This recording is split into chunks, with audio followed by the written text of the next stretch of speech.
बचपन से ही हम दो नज़रिए से चलते हैं। पहला नज़रिया हमारा सुख है, दूसरा नज़रिया हमारा दुख है। यह बात हमें माँ बाप, हमारे दोस्त और हमारे शिक्षक हमें सिखाते चले आए कि भाई ऐसा करोगे तो दुख होगा, ऐसा करोगे तो चैन से रहोगे, सुख मिलेगा। या आप इसको ऐसे समझें कि बहुत कम लोग हैं जो इस बात को जानते हैं कि सुख कभी भारी हो ही नहीं सकता। आप कितना भी बड़ा सक्सेस ले लो, वो छीना जा सकता है। आप कितनी अच्छी कार ले लो, कितनी अच्छी गर्लफ्रेंड, कितनी अच्छी बीवी, कितना भी आप जो भी बाहर से जजमेंट होता है, जो भी हम सुंदरता से, लग्जरी से जज करते हैं, उस चीज़ के लिए मेहनत करते हैं और आगे बढ़ते हैं। ये चीज़ें दोस्तों, जैसे ही आपकी मेंटल हेल्थ ख़राब हुई, सारी चीज़ें छिन जाती हैं। तो फिर सुख क्या हुआ? ये तो ख़रीदा भी जा सकता है। भाई आप सक्सेस बनो, सारी चीज़ें मिल जाएंगी। तो देखिए दोस्तों, हमेशा ध्यान रखिएगा, चाहे आप खूब सारा पैसा कमा लो या आप काम चलाओ पैसा कमा लो, दोनों ही ज़रूरतों में आपको ये चीज़ें ध्यान रखनी है, यानी कि शांति के लिए ना सुख की ज़रूरत है ना दुख की ज़रूरत है। अगर आपको शांत रहना आ गया है तो आपको भारी सुख से फ़र्क नहीं पड़ेगा। आप जानते हैं कि शांति कितना ज़रूरी है, आज़ादी कितना ज़रूरी है।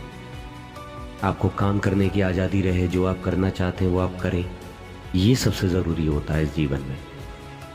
तो इसलिए दोस्तों, अपने हिसाब से सुख और अपने हिसाब से दुख का नज़रिया को बदलें और शांति की तरफ बढ़ें, क्योंकि शांति का एक ही नज़रिया है कि सुख और दुख दोनों ही आपको नहीं मिल चाहिए।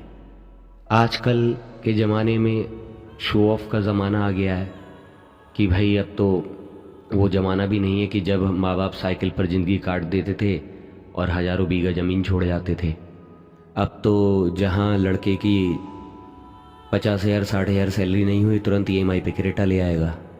मैं सबकी बात नहीं कर रहा हूँ, पर मैं कर रहा हूँ बात। अच्छी बात है, मेहनत कर रहे हो आप और भौतिक सुख के लिए आप अपना क्रेटा भी लेते हो, आईफोन लेते हो, सारी चीज़ें।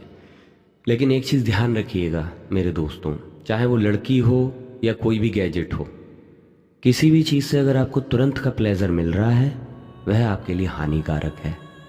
अच्छी और सच्ची चीज़ें समय लेती हैं। जैसे जिम करने से पहले का एक शरीर होता है और एक साल के बाद का शरीर होता है, कि भाई तुरंत बॉडी सबकी नहीं बन जाती है। ऐसे ही चाहे रिश्ते हों, कामयाबी हो या शांति हो, चीज़ें समय लेती हैं। इस कलयुग में अगर सुख चुभ रहा है तो उसे कांटे की तरह निकालना ही आपका धर्म हो जाता है। आपको ना तो दुख चाहिए ना सुख चाहिए, ना आप किसी को दुख देने आए हो यहाँ, ना सुख देने आए हो यहाँ। आप यहाँ ऐसा कर्म करने आए हो जिससे बस किसी को दुख ना हो। किसी को सुख मिल जाए अच्छी बात है, किसी को दुख ना हो। इसलिए अपनी ज़िंदगी को बैलेंस करें। जो लोग मेरी बात को समझ रहे होंगे वो ये समझ रहे होंगे कि करोड़ों रुपए होते हुए भी उन्होंने लोगों को सुखी नहीं देखा है। सक्सेसफुल इंसान भी डिस्टर्ब रहता है। बहुत सारे नहीं कहूँगा, लेकिन हाँ, सक्सेसफुल लोगों को मैंने सुसाइड करते भी देखा है। तो इसलिए दोस्तों, आपको जो एक शो ऑफ का नज़रिया दे दिया गया है आपके रिश्तेदारों के द्वारा, आपके माँ बाप के द्वारा या आपके दोस्तों के द्वारा, कि आईफोन ले लो, क्रेटा ले लो और दुनिया को जलाओ, आप भी समझ रहे हो ये असली सुख नहीं है। ना तो आपका पैसा आपके हाथ में है, ना आपका पार्टनर आपके हाथ में है, ना वो आपकी सुनता है, ना आपकी जो आपसे ऊपर है ना वो सुनता है। इसलिए शांति को चुनो हमेशा। चीज़ें लेना गलत नहीं है, पर सुख उनमें ढूंढना गलत है। सुंदरता में, आरामदेह में जो भी सुख ढूंढता है वह बार बार रोता है और अपने पुराने सुखों में फंसा रहता है। मेरा आप सबसे यही निवेदन है, यह जीवन, अगर आपने मैटर फॉर्म में जन्म लिया है तो यह जीवन आपका, खुद से ही सोच लें कि यह जीवन हमारा संघर्ष के लिए बना है। अगर आप घर में आराम से लेटे हुए हैं, आपके पास बहुत पैसा है, आप उसके बाद भी अपना धर्म निभाएं। अगर आपके समझाने से भी लोगों की मदद हो रही है तो यह काम हमारा धर्म है, यह पहले करना है। धर्म कभी भी जाति नहीं देखता, रंग नहीं देखता, वह सिर्फ मन का जुड़ाव होता है।